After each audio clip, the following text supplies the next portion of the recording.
Selamat pagi Bapak Ibu yang dikasihi Tuhan kita Yesus Kristus. Selamat beribadah pada siang hari ini. Kita bersyukur pada Tuhan kita boleh berkumpul bersama untuk beribadah pada pagi hari ini. Sebelumnya mari kita masuk ke dalam saat teduh.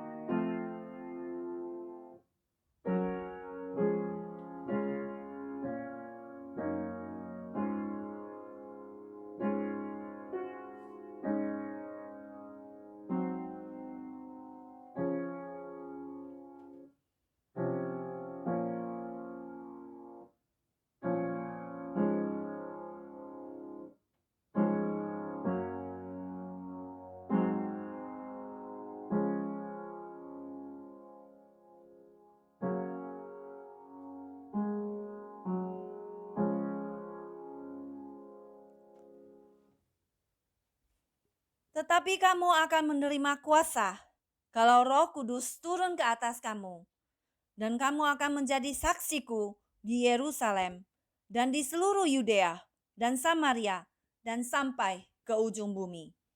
Kebaktian hari ini kita akan mulai demi nama Allah Bapa, Allah Putra dan Allah Roh Kudus. Turunlah kiranya kasih dan damai sejahtera atas kita sekalian. Saudara sekalian, kita akan mulai ibadah kita pada siang hari ini. Mari kita bangkit berdiri, kita memuji Tuhan dengan nomor nyanyian 49. Ku bersyukur Ia tebusku.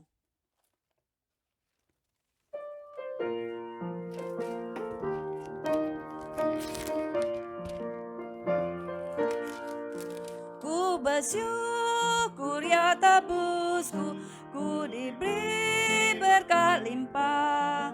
Ku bersyukur Ia sertaku dan beriku anugerahnya.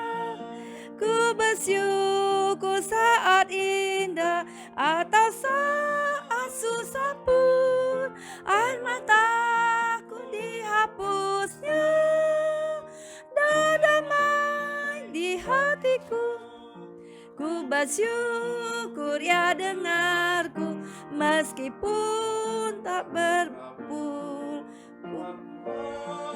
Menempaku anugerahnya melimpah.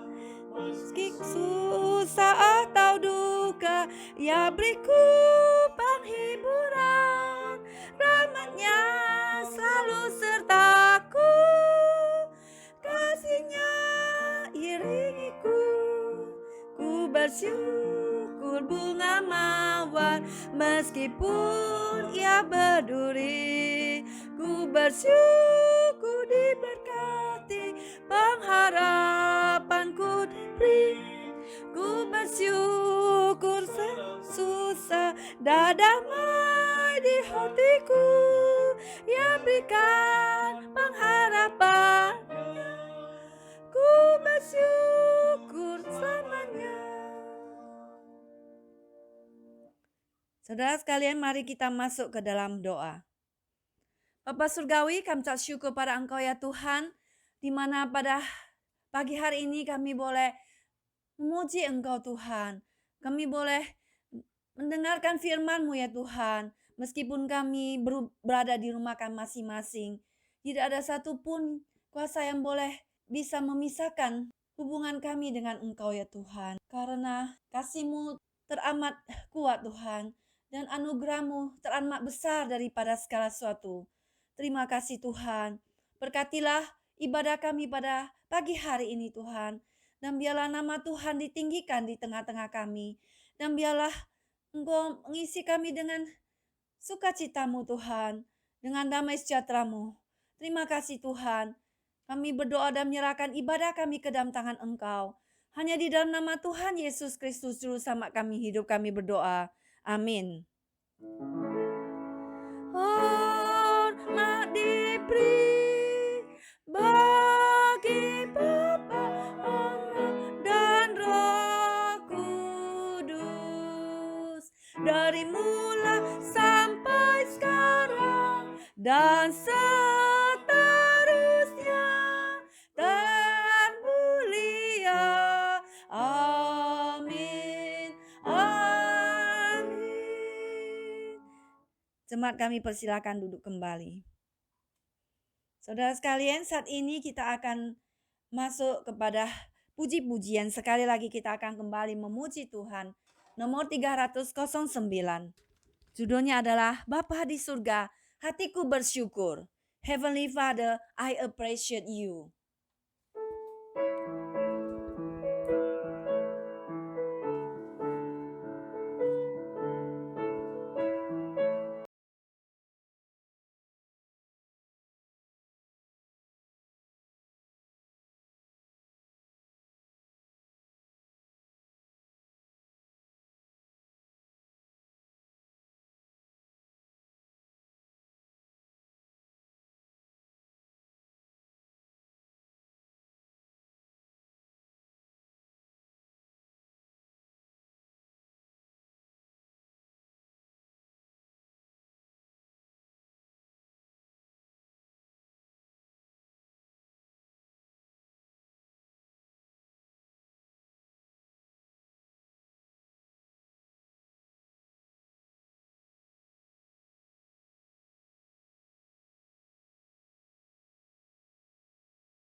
Kita kekuatan dan sukacita pada kita semua. Saat ini saudara sekalian, mari kita semua bangkit berdiri, kita mengucapkan pengakuan iman rasuli kita.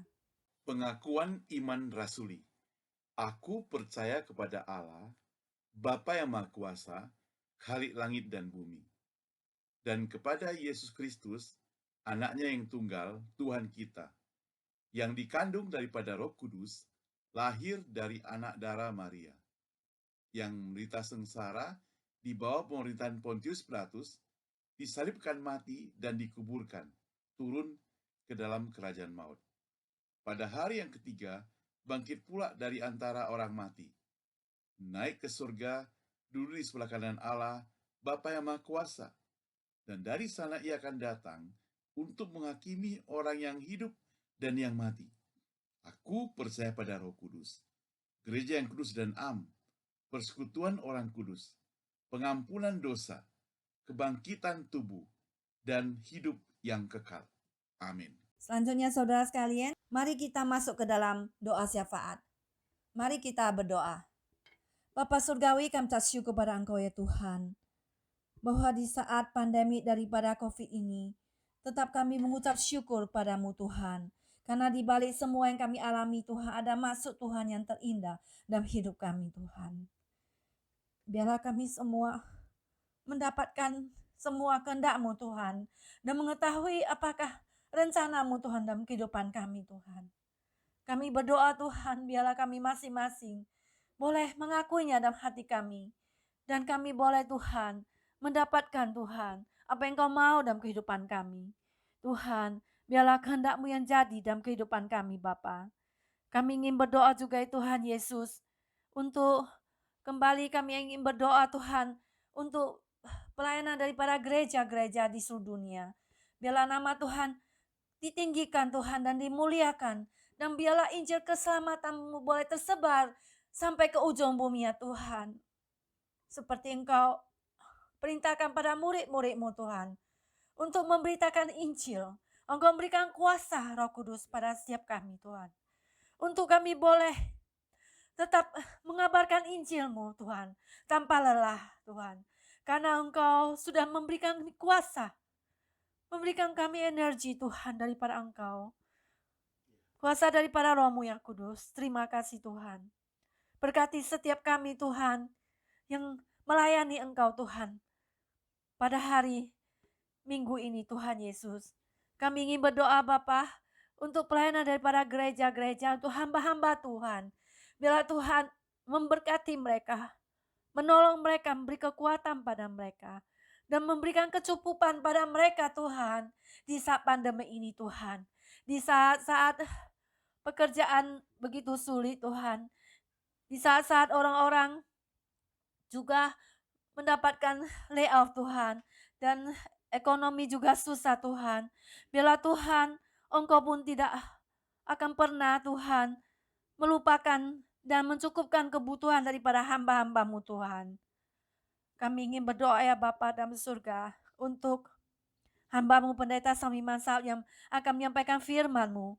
Kiranya Engkau urapi dia dengan kuasa daripada tempat yang tinggi Tuhan. Sehingga apa yang kami dengar semuanya boleh menjadi berkat bagi kami. Dan boleh mendapatkan kekuatan. Boleh mengubah hidup kami ya Tuhan.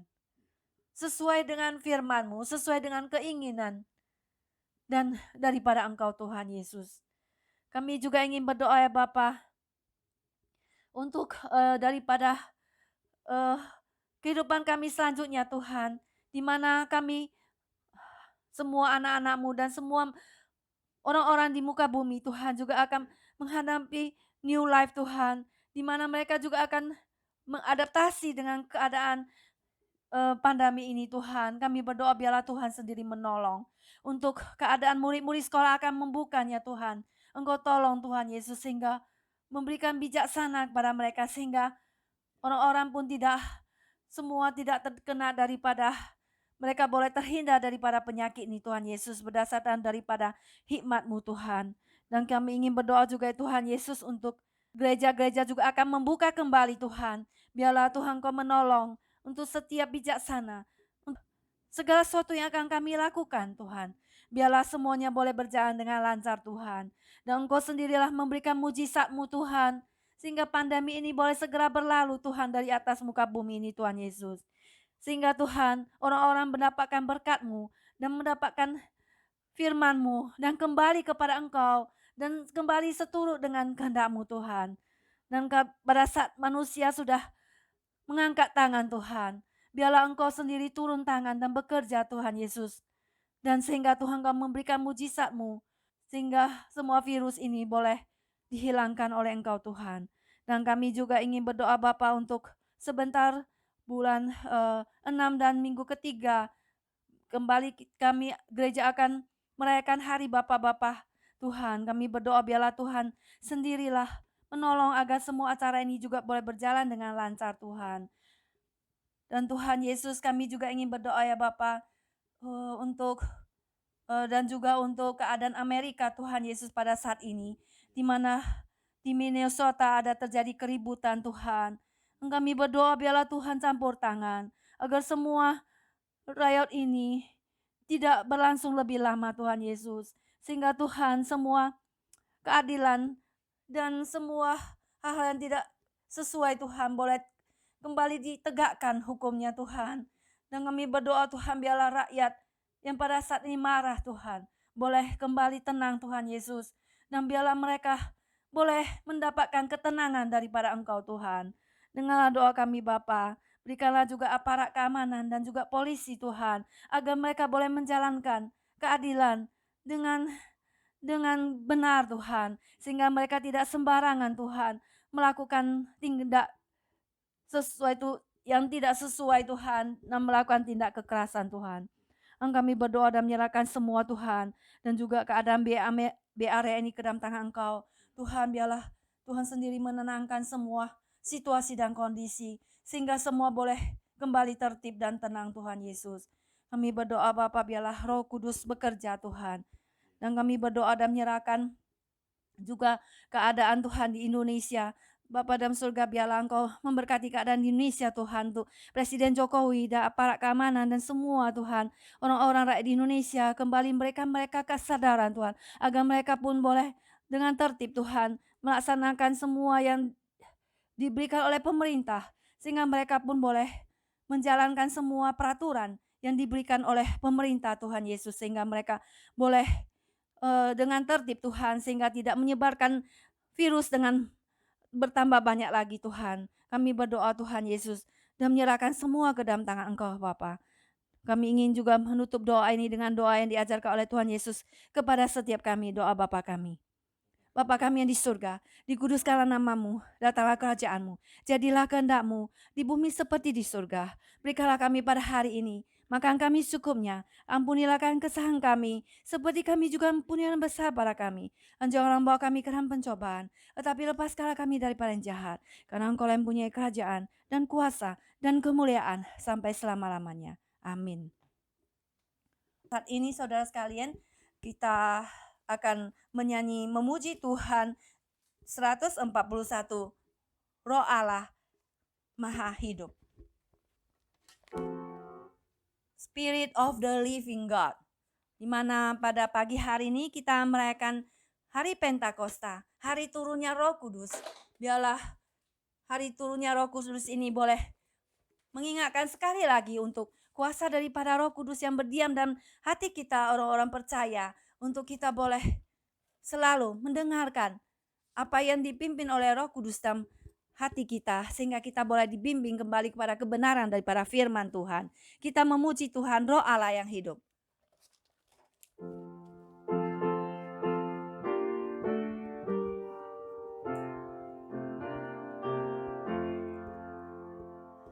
Roh Allah Maha Hidup, bangkitkan rohku.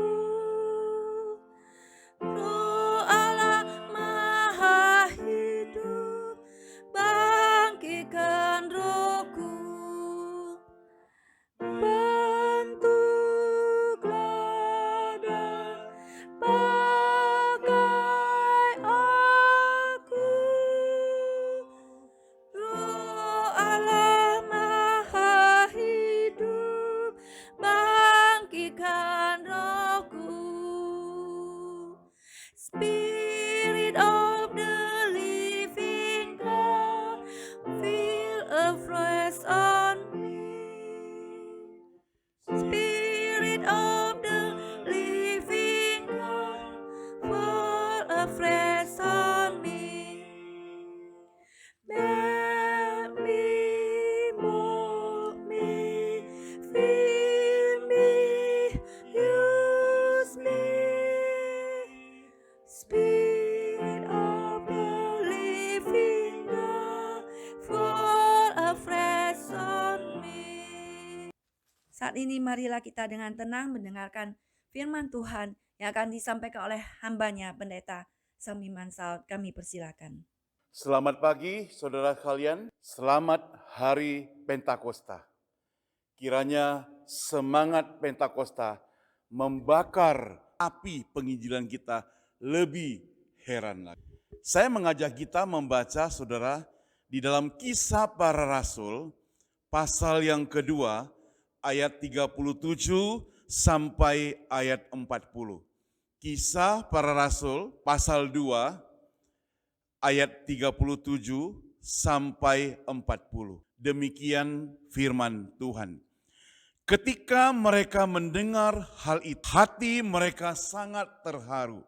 Lalu mereka bertanya kepada Petrus dan rasul-rasul yang lain, apakah yang harus kami perbuat, saudara-saudara?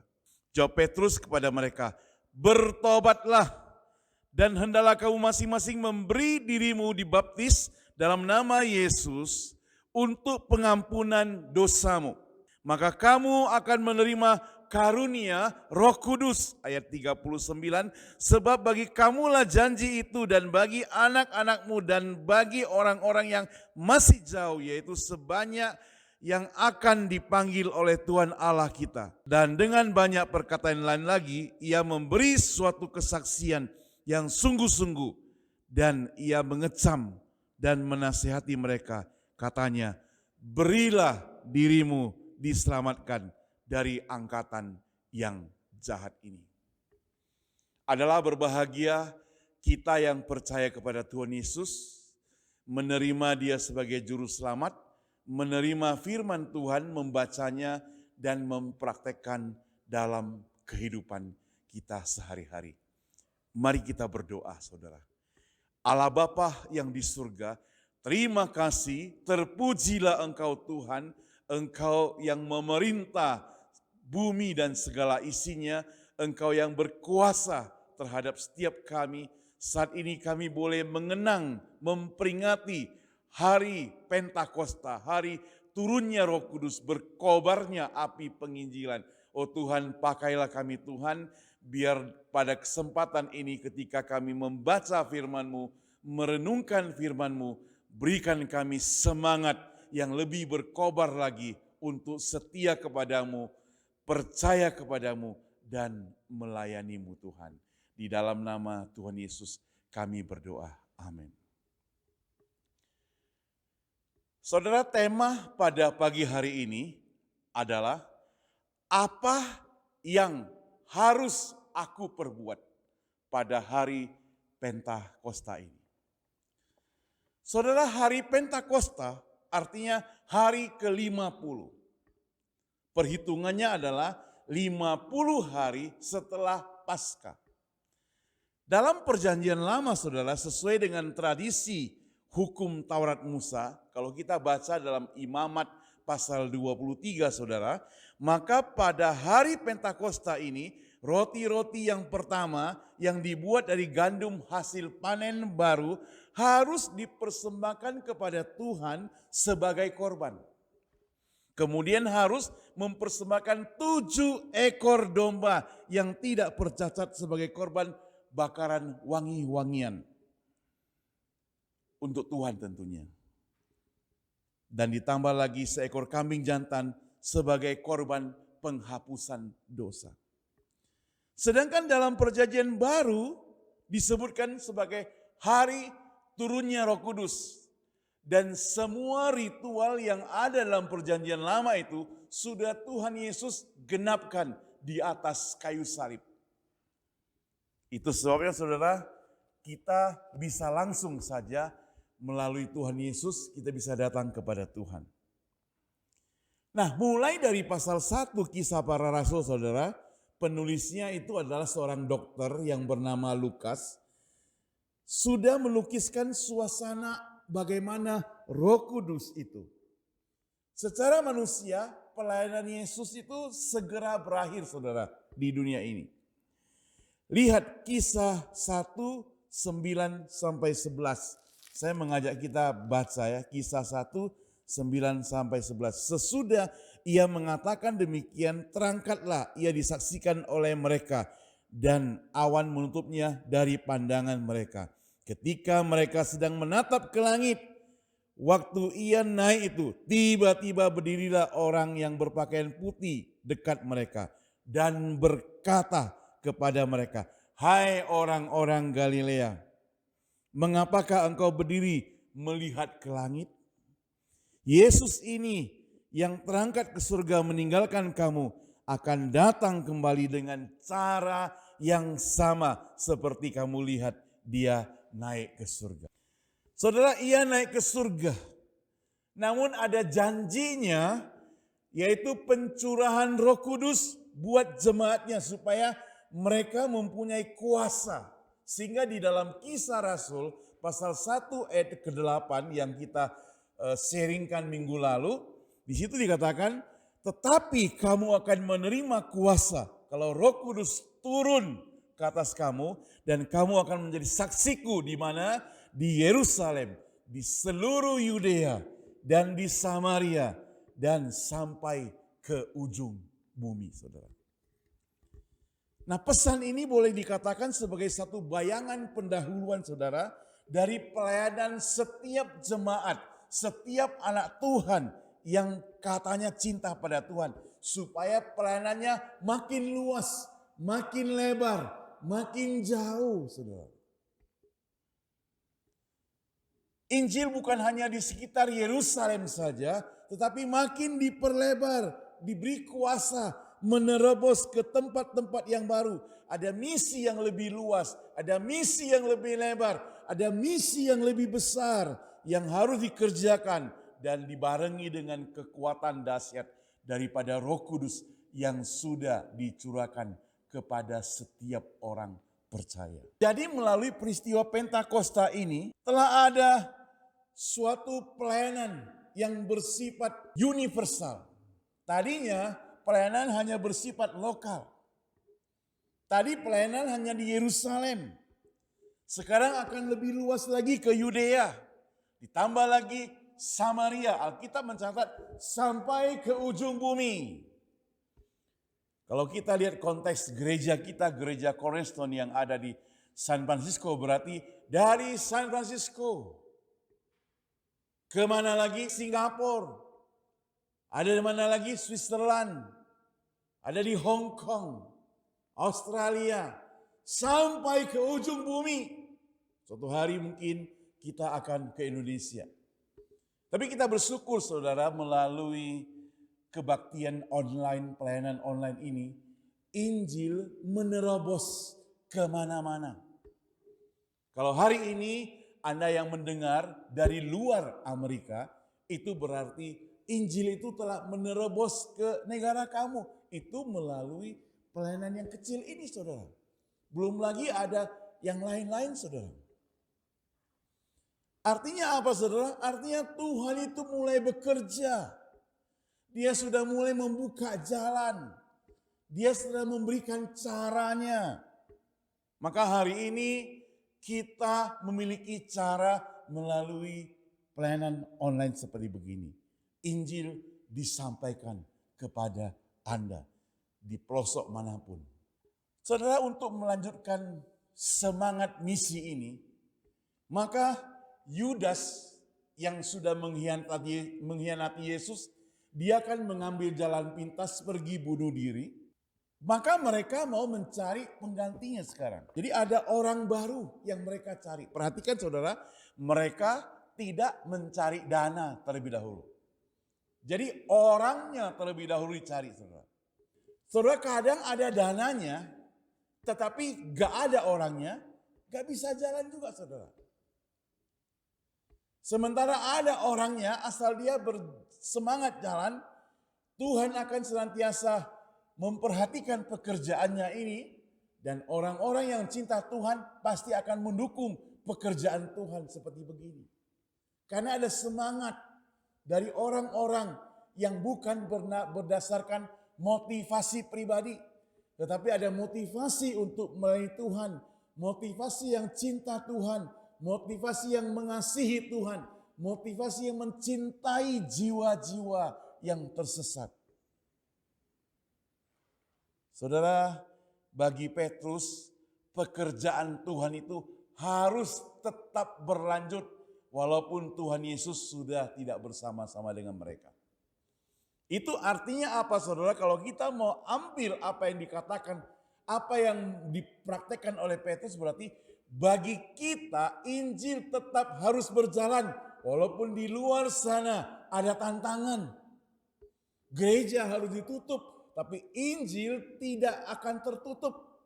Dia akan terbuka, disampaikan kepada setiap orang. Kita mungkin tidak bisa datang ke gereja duduk bersama-sama. Tapi kita bisa mendengar firman Tuhan dimanapun kita berada. Inilah campur tangan Tuhan terhadap teknologi zaman sekarang ini. Jadi teknologi itu kalau mau dipakai untuk yang baik bisa jadi baik. Dia seperti pisau berbelah dua itu. Ada dua.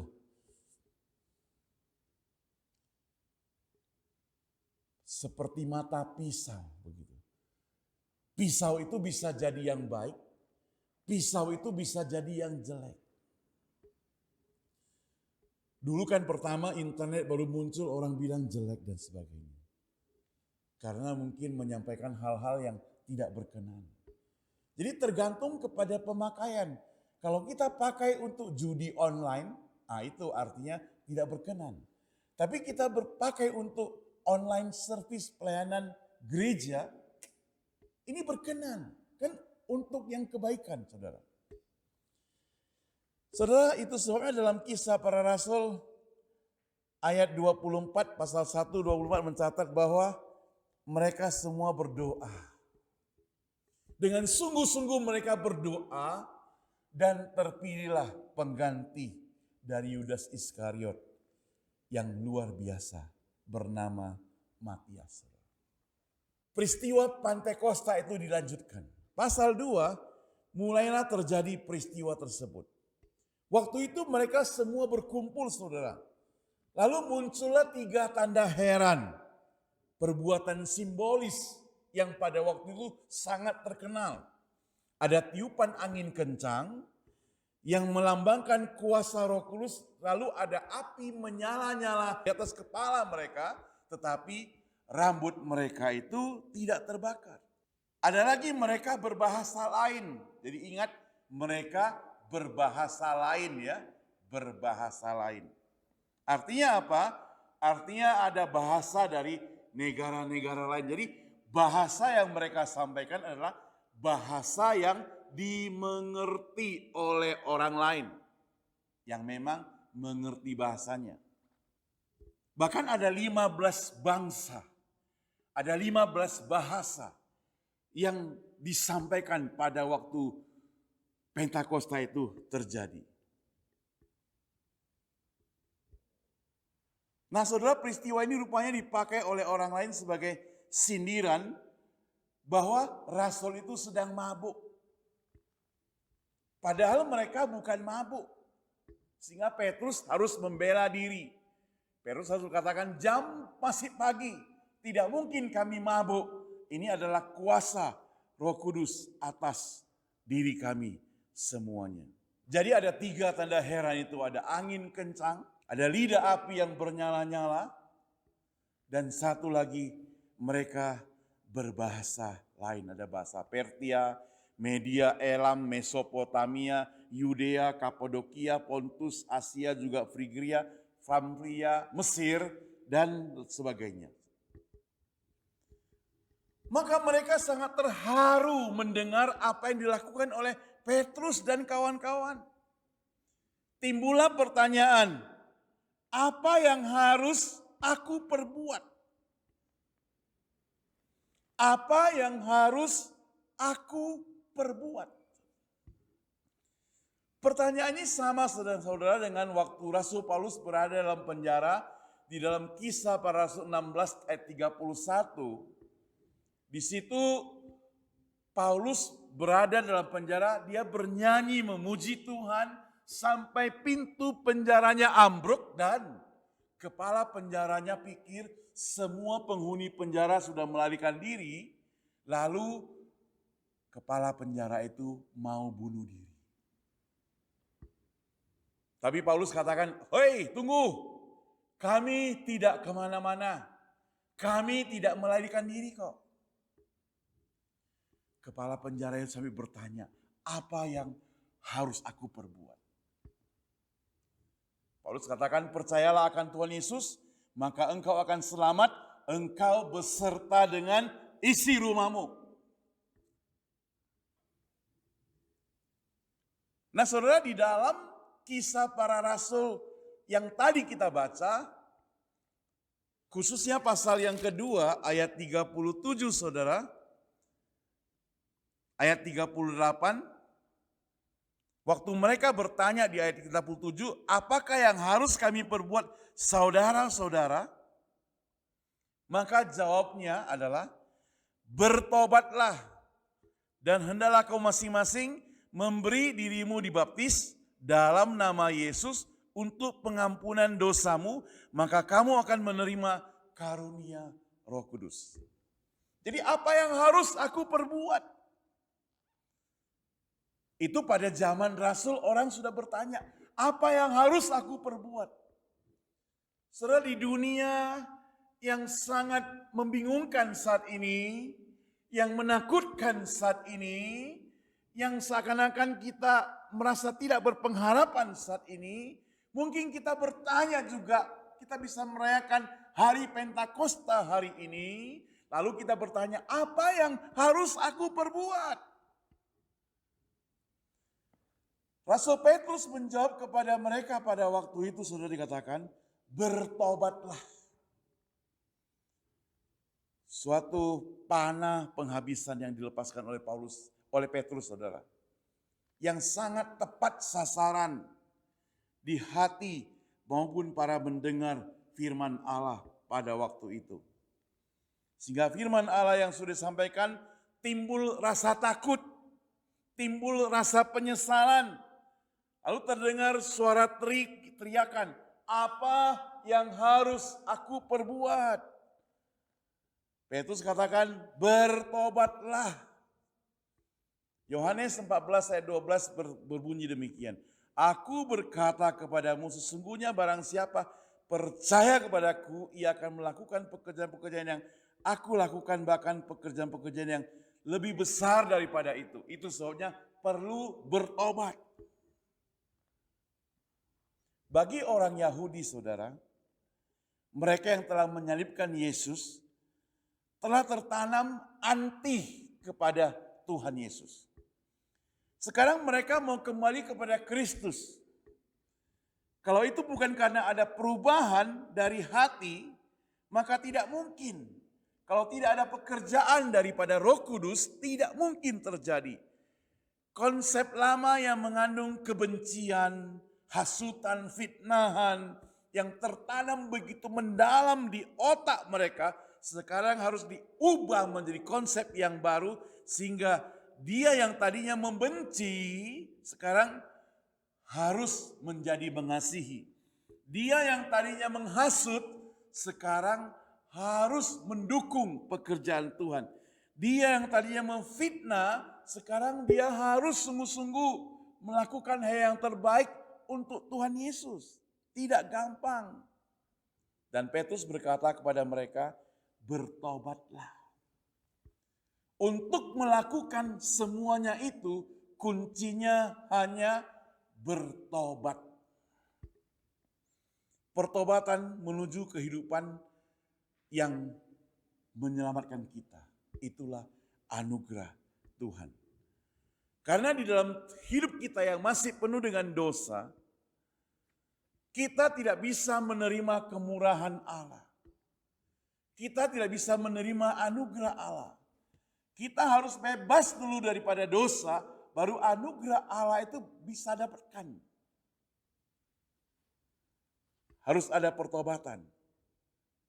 Pertobatan yang sungguh-sungguh, ada perubahan 180 derajat. Dari hidup yang tidak berkenan menjadi hidup yang berkenan. Dari hidup penuh kebencian menjadi hidup penuh kasih sayang. Pertobatan itu bukan suatu perubahan secara umum saja, tapi perubahan yang secara konkret nyata dalam hati yang bisa dipraktekkan bukan untuk dilihat orang. Walaupun tidak ada orang yang melihatnya, kita juga melakukan semuanya itu bertobat. Jadi seseorang yang bertobat, dia bukan hanya bertobat di gereja saja supaya orang lihat, bukan. Tetapi waktu orang tidak lihat dia juga bertobat. Itu namanya integritas orang percaya. Di mana saja dia tetap akan setia pada Tuhan. Di Alkitab ada banyak tokoh yang berintegritas. Contoh misalnya Yusuf, dia tinggalkan sanak famili. Dia ada di Mesir sendiri. Tetap setia kepada Tuhan. Itu integritas. Daniel, di tempat pembuangan, ada ancaman untuk dia. Tetap dia setia kepada Tuhan. Itu integritas. Orang lain tidak melihat. Dia bisa berbuat apa saja. Tapi dia tidak mau lakukan. Itulah integritas. Integritas membuat kita menang atas kejahatan. Integritas membuat kita menang atas dosa, saudara. Karena integritas merupakan suatu ketangguhan, pikiran, karakter, kehidupan kita. Yang orang lain melihat, orang lain menyaksikan, mereka akan berkata, wah, orang ini memang orang benar. Tapi kalau hidup yang tidak berintegritas, dia akan pelin-pelan. mulutnya ngomong ini, tapi perbuatannya tidak demikian. Maka firman Tuhan hari ini bagian pertama Petrus katakan kepada mereka yang bertanya apa yang harus kuperbuat, bertobat. Jadi bertobat bukan hanya dari mulut, tapi bertobat juga seluruh hidupnya harus bertobat. Saudara yang saya kasih Tuhan, pertobatan merupakan hal yang penting. Bagaimana dengan kita, saudara? Bertahun-tahun Anda dan saya sudah ke gereja, bertahun-tahun mungkin sudah terlibat pelayanan, bertahun-tahun juga sudah membaca Alkitab, bertahun-tahun juga sudah mendengarkan suara Tuhan, melayani Tuhan, hidup bersama anak-anak Tuhan, dalam persekutuan bersama dengan anak-anak Tuhan, sudah cukup lama. Yang menjadi pertanyaan adalah, apakah engkau sudah bertobat? Saudara, orang percaya yang mengaku percaya tapi tidak bertobat, itu orang percaya yang kosong, saudara. Ya. Dia bukan hanya percaya dengan mulut, tapi dia harus bertobat. Dia harus tinggalkan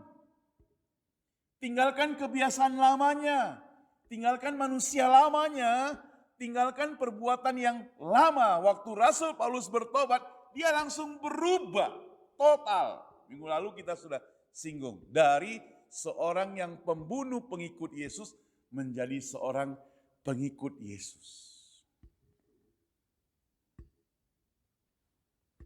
Bertobatlah. Yang kedua, saudara, dibaptis dan diampuni. Selain bertobat, saudara, maka tindakan selanjutnya adalah dibaptis dan diampuni. Walaupun baptisan itu bukan merupakan tanda keselamatan, saudara, tapi paling sedikit baptisan itu tanda bahwa engkau menyaksikan kepada orang lain bahwa engkau sudah percaya pada Tuhan Yesus. Kalau engkau katakan engkau percaya pada Tuhan Yesus tapi engkau tidak mau dibaptis, itu artinya apa? Artinya orang lain tidak tahu. Hanya engkau dan Tuhan yang tahu. Bagaimana engkau bisa bersaksi kepada orang lain?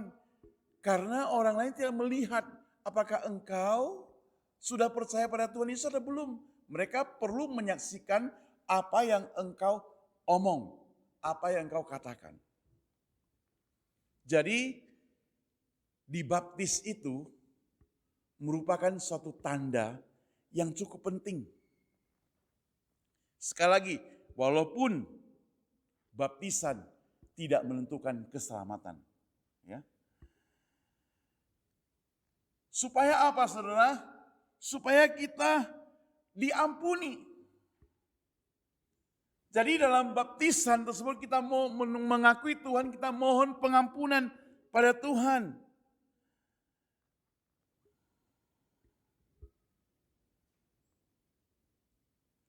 Saudara, mohon pengampunan dari Tuhan, saudara. Baptisan menunjukkan bahwa kita benar-benar percaya, dan atas dasar kepercayaan tersebut kita mau bebas dari kesalahan itu lagi, dari kesalahan, dari dosa. Kita tidak mau berkecimpung di sana lagi. Jadi ada komitmen. Biasanya pendeta mengajak jemaat itu yang dibaptis berkomitmen. Itu sebabnya waktu orang-orang itu bertanya pada Petrus, apa yang aku harus perbuat? Ya, pertama engkau bertobat. Yang kedua baptis dan mohon pengampunan supaya diampuni. Memang dalam zaman para rasul kita sering melihat dengan jelas berulang-ulang ditulis oleh kisah para rasul bahwa orang-orang yang percaya pada Yesus kemudian bertobat memberi diri dibaptis. Jadi baptisan mereka disertai pertobatan. Dengan baptisan yang disertai pertobatan maka Rasul Petrus mengatakan dosamu sudah diampuni. Saudara, sekali lagi baptisan tidak menentukan orang selamat. Kenapa? Karena hari ini saya melihat ini bukti dan fakta yang nyata di dunia bahwa ada banyak orang percaya kepada Tuhan Yesus, konon ceritanya dia dibaptis bukan karena dia sungguh-sungguh percaya. Yang pertama karena pasangannya itu orang Kristen.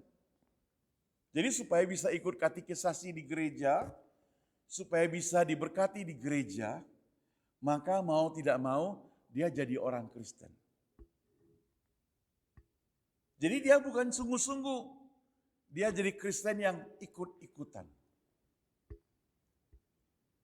Oke lah, kamu jadi Kristen yang ikut-ikutan, tetapi harus bertobat.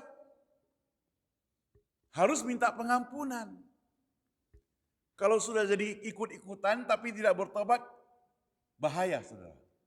Sebab ada banyak kesaksian, waktu belum menikah dan baru menikah, pasangan baik sekali. Sama-sama ke gereja. Lalu setelah menikah cukup lama, apalagi sudah punya anak, si suami mulai melarang istrinya ke gereja. Kenapa? Karena dulu dia dibaptis karena hanya untuk dapat surat nikah. Mudah-mudahan bukan saudara ya.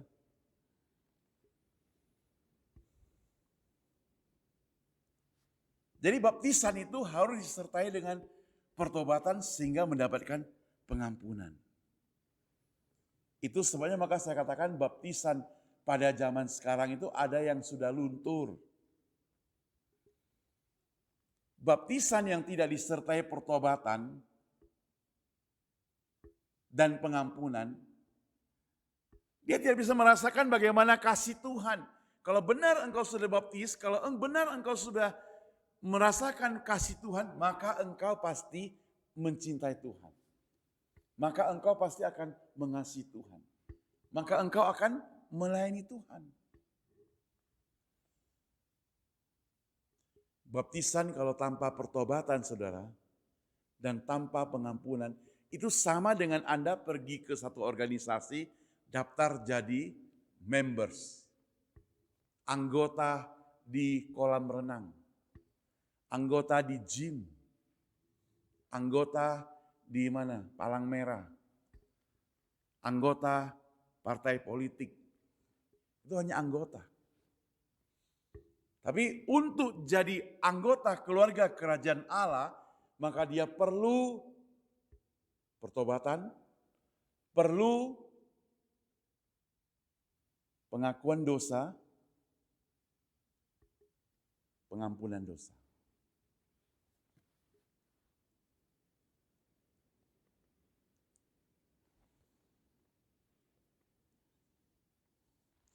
Nah, saudara yang saya kasih Tuhan, saudara yang saya kasih dalam Tuhan, jadi mari kita perhatikan baik-baik pengaruh yang sangat besar terhadap kehidupan orang percaya di Pentakosta ini adalah semangat yang membakar jiwa.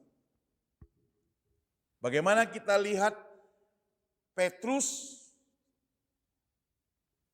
orang yang pernah gagal, tapi Tuhan pakai dengan luar biasa mengabarkan firman Tuhan, berkhotbah luar biasa. Sehingga Injil mulai tersebar dari tempat yang lokal menuju tempat universal. Alkitab mencatat akan tersebar Injil sampai ke ujung bumi. Sampai ke ujung bumi, saudara. Yang menjadi pertanyaan adalah, saudara, bagaimana dia bisa sampai ke ujung bumi kalau Anda dan saya hanya duduk berdiam, tidak lakukan apa-apa? Yang menjadi pertanyaan adalah, sekarang kita peringati hari Pentakosta, maka saudara dan saya bertanya, oh Tuhan, apa yang harus aku perbuat? Coba katakan pertanyaan ini, 1, 2, ya. Apa yang harus aku perbuat? Firman Tuhan katakan, bertobatlah. Sudahkah Anda bertobat? Dibaptis dan diampuni. Sudahkah engkau dibaptis dan diampuni? Setelah itu tentunya terima utusan untuk pergi. Pergi mengabarkan Injil Tuhan, semangat Pentakosta. Semangat Pentakosta yang seperti api membakar jiwa kita. Ada semangat yang tidak pernah luntur, saudara. Hatinya selalu ingin menceritakan kabar baik. Saudara, kalau saudara ada satu kabar sukacita, pasti saudara pengen ceritakan pada orang lain. Pengen cepat-cepatnya orang lain itu tahu. Apalagi orang yang engkau kasihi. Mau cepat-cepat beritahu pada dia. Hari ini engkau ada kabar sukacita. Yesus yang engkau percaya dan saya percaya, dia sudah bangkit dari kubur. 40 hari dia berada di bumi. Dia sudah naik ke surga. Sekarang turunnya Roh Kudus hari Pentakosta. Dia memberikan kuasa kepada kita. Dia sudah menyelamatkan kita. Ini kabar baik yang harus engkau dan saya sampaikan kepada orang lain. Kita jangan duduk diam saja. Tapi pergi sampaikan. Lakukan. Saya tahu kita semua sibuk dalam pekerjaan. Masing-masing ada yang kerja, sibuk dalam pekerjaan. Karena profesi Anda bukan sebagai pendeta. Tapi di dalam pekerjaan Anda lebih terbuka, bisa share berkat Tuhan, kasih Tuhan. Kadang dalam perbuatan kita bisa share. Tingkah laku kita. Kalau orang lain melihat engkau dapat menolong orang lain melihat dengan mata, gimana engkau menolong orang? Dia akan bertanya, kenapa engkau kok menolong dia? Bagaimana jawaban Anda? Sebagai orang percaya jawaban kita adalah, iya, saya menolong dia karena saya mendapat kasih daripada Tuhan Yesus.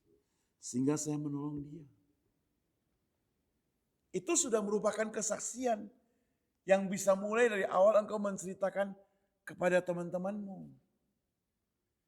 Jadi pakai cara-cara seperti demikian, saudara. Dalam pekerjaan, di kantor, di mana saja engkau bisa lakukan seperti demikian, saudara. Ada semangat Injil, semangat pemberitaan kabar baik itu tetap ada dalam hidup kita. Saudara yang dikasihi Tuhan, Petrus dan kawan-kawannya itu menyampaikan Injil kebenaran ini dengan sungguh-sungguh. Saya katakan Injil kebenaran karena mereka itu menyampaikan berita ini tidak main-main, saudara. Sampai akhirnya kalau kita perhatikan Petrus itu dibunuh, Paulus dibunuh gara-gara tugas menyampaikan Injil ini. Kenapa? Karena mereka benar-benar mempertahankan kebenaran ini. Kalau Injil itu palsu, kasihan sekali Petrus, Paulus harus mati. Justru Injil itu adalah asli, original, kepastian, kebenaran. Nah, kita bersyukur. Kita memiliki Injil yang penuh kepastian itu. Dunia tidak bisa menjamin, tidak bisa memberikan kepastian, saudara. Walaupun ada desakan dari Presiden Trump suruh kita buka gereja, gubernur masih katakan tunggu dulu dengan lalu kasihkan berbagai peraturan. Saking banyaknya peraturan-peraturan tersebut, kita rasa begitu berat untuk memulai kembali, saudara. Kenapa? Pegang pintu harus dilap kembali, tandai kursi yang engkau duduk, begitu selesai harus dibersihkan kembali, kau harus pakai masker, cuci tangan, ya. Engkau harus sarung tangan juga, duduk tidak boleh dekat, bayangkan 6 feet, muka belakang 6 feet. Gimana cara duduk, saudara? Engkau juga harus diperiksa panas atau tidak termometernya. Kalau engkau panas, engkau harus pulang. Apalagi kalau kita periksa pas dia terjangkit penyakit itu. Dia bukan hanya harus pulang, dia harus masuk rumah sakit, dan kita yang dekat-dekat dengan orang itu semuanya harus diperiksa, dan gereja harus tutup kembali. Begitu ribet bukan? Kita perlu berdoa supaya belas kasihan Tuhan untuk persekutuan kembali. Tapi kita bersyukur di dalam penantian ini saudara dan saya diberikan kesabaran bukan? Ada pengharapan yang pasti. Sebab kita tahu Tuhan yang kita sembah adalah Tuhan yang baik, yang tidak mencelakakan kita, dan selalu memberikan yang terbaik buat kita. Tentunya terbaik dari Tuhan itu beda dengan terbaik dari kita. Yang pasti adalah Dia akan memberikan yang terbaik pada kita. Maka kita hanya bisa berkata, jika Tuhan berkenan. Kalau kita bertemu kembali, apa janji saudara? Lebih semangat kembali tentunya. Apa yang harus aku perbuat? Tapi saya pikir-pikir kita tidak perlu tunggu sampai bertemu kembali baru bertanya apa yang harus aku perbuat, bukan? Sekarang juga bertanya, apa yang harus aku perbuat? Lakukanlah sesuatu. Lakukan sesuatu. Kau masing-masing punya talenta, masing-masing punya kepintaran, masing-masing punya bagian. Di saat susah seperti begini, engkau bisa lakukan sesuatu untuk menyenangkan orang lain. Apa yang kau sudah lakukan? Jangan hanya menyenangkan diri sendiri, saudara. Kalau engkau hanya menyenangkan diri sendiri itu namanya egois. Sebagai orang percaya, engkau bertanggung jawab melakukan sesuatu untuk menyenangkan orang lain. Mari kita berdoa. Bapa kami di surga, di dalam peringatan Pentakosta ini Tuhan, kami diberikan semangat yang baru, yang berkobar-kobar seperti Rasul Petrus memberitakan Injil. Semangat sekali dia beritakan sampai banyak sekali orang bertobat. Ada 5.000-an orang bertobat. Mereka dibaptis semuanya. Luar biasa Tuhan. Kami rindu, kami juga punya semangat seperti demikian Tuhan. Oh Tuhan, pakailah firman Tuhan yang sudah kami dengar ini, senantiasa menegur kami, senantiasa memberikan semangat kembali, memotivasikan kami kembali supaya kami mulai dengan bertobat, mulai dengan dibaptis, diampuni, dan mulai dengan melakukan sesuatu untuk menyenangkan orang lain. Yang menjadi berkat bagi orang lain. Yang menjadi keuntungan bagi orang lain. Kalau kami memberitakan Injil kepada orang lain, itu merupakan keuntungan bagi mereka. Kalau kami menolong orang lain, itu menjadi keuntungan mereka. Oh Tuhan, tolonglah supaya kami bisa ambil bagian dalam melakukan banyak hal ini. Di dalam nama Tuhan Yesus kami berdoa. Amin. Tuhan memberkati kita sekali. Terima kasih kepada Pendeta Saud yang telah menyampaikan firman Tuhan pada setiap kita. Biarlah firman Tuhan boleh menguatkan kita dan menjadi berkat pada kita sekalian. Dan saat ini saudara, kembali kita akan mempersiapkan diri kita, memberikan yang terbaik kepada Tuhan. Mari kita saudara sekalian mempersiapkan yang sudah ada pada kita untuk kita tetap berkomitmen kepada Tuhan.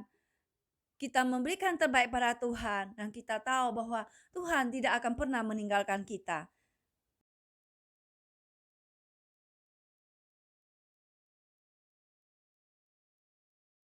Mari kita akan kembali memuji Tuhan, api Roh Suci.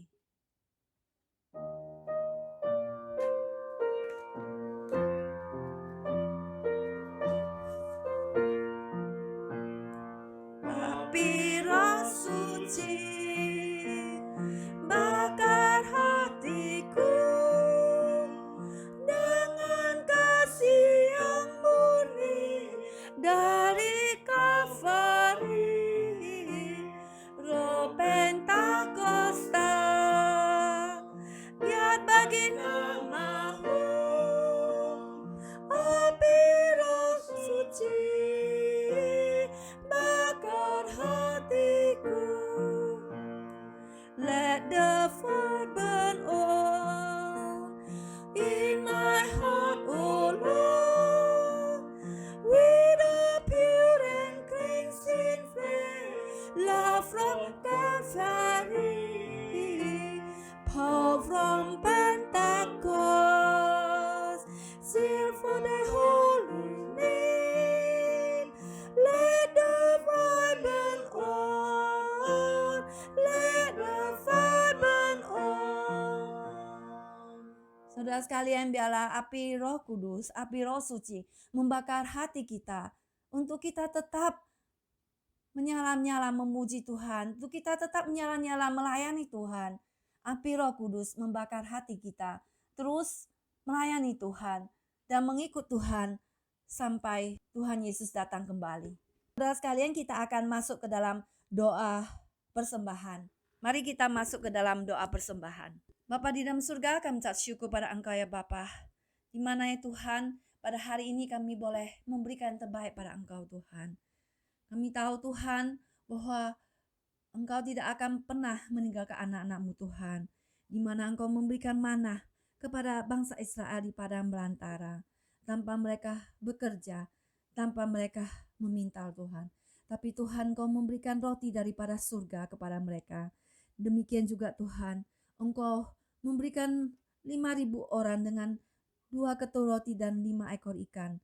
Tuhan, Engkau pun juga akan memberikan Tuhan pada kami Tuhan, semua kebutuhan yang kami butuhkan Tuhan. Engkau akan mencukupkan anak-anak-Mu Tuhan. Dan Engkau memberkati setiap tangan-tangan yang telah memberi Tuhan. Dan kiranya Tuhan, Engkau memberkati segala apa yang mereka kerjakan. Memberkati pekerjaan mereka. Memberkati kesehatan mereka. Dan juga terutama kerohanian mereka. Bila mereka lebih mengasihi Engkau lagi Tuhan. Terima kasih Tuhan. Hanya di dalam nama Tuhan Yesus Juru Selamat kami hidup.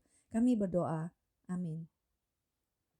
Saat ini saudara sekalian, kita akan mengakhiri ibadah kita dengan kita bangkit berdiri dengan menyanyikan lagu doksologi disertai doa berkat dan amin song.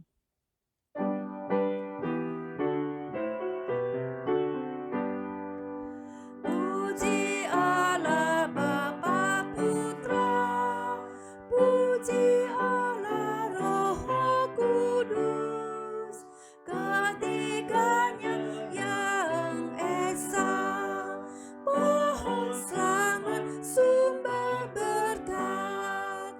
Amin. Jemaat yang dikasihi oleh Tuhan, terimalah berkat Tuhan. Tuhan memberkati engkau dan melindungi engkau. Tuhan menyinari engkau dengan wajah-Nya dan memberi engkau kasih karunia. Tuhan menghadapkan wajah-Nya kepadamu dan memberi engkau damai sejahtera. Amin. Amin.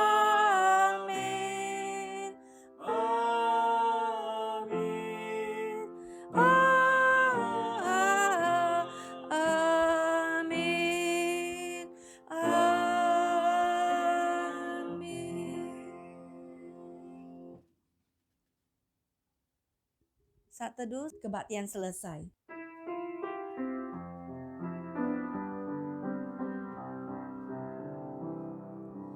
Mengikupiku dengan sayapmu, naungiku dalam kuasa-Mu. Di saat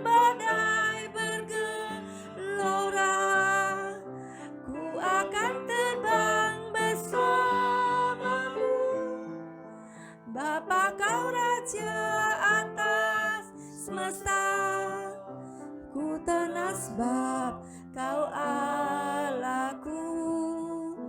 Ku tenang sebab Kau